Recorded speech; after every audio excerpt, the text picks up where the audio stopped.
بسم اللہ الرحمن الرحیم۔ صحیح بخاری حدیث نمبر 843 حضرت ابو ہریرہ رضی اللہ تعالیٰ عنہ سے روایت ہے،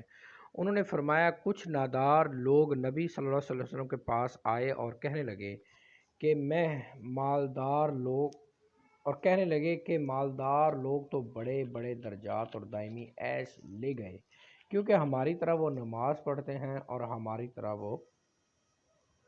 روزے بھی رکھتے ہیں، لیکن ان کے پاس مال و دولت کی فراوانی ہے جس سے وہ حج، عمرہ، جہاد، صدقات،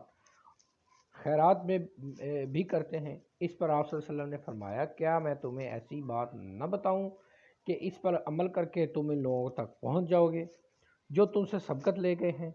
اور تمہارے بعد تمہیں کوئی نہیں پا سکے گا،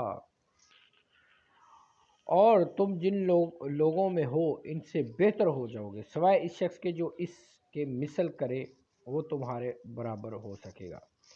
تم ہر نماز کے بعد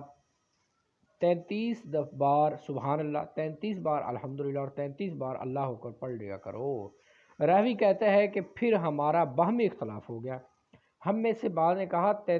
ہم 33 دفعہ سبحان اللہ، 33 دفعہ الحمدللہ، 34 مرتبہ اللہ اکبر پڑھیں گے۔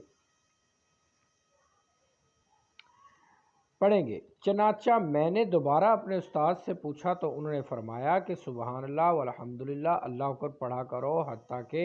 ان میں سے ہر ایک 33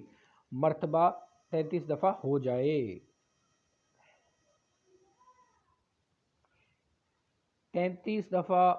الحمدللہ، 33 دفعہ سبحان اللہ، 34 دفعہ اللہ اکبر، یا تینوں ہی ذکر جو ہیں اللہ اکبر، سبحان اللہ، الحمدللہ 33 دفعہ، یا ایک دفعہ 34 ٹائم جو ہے وہ اللہ اکبر تکبیرات پڑھ لیں تو اللہ تعالیٰ جو ہے اس میں برکت اور اس کا ثواب زیادہ ملے گا۔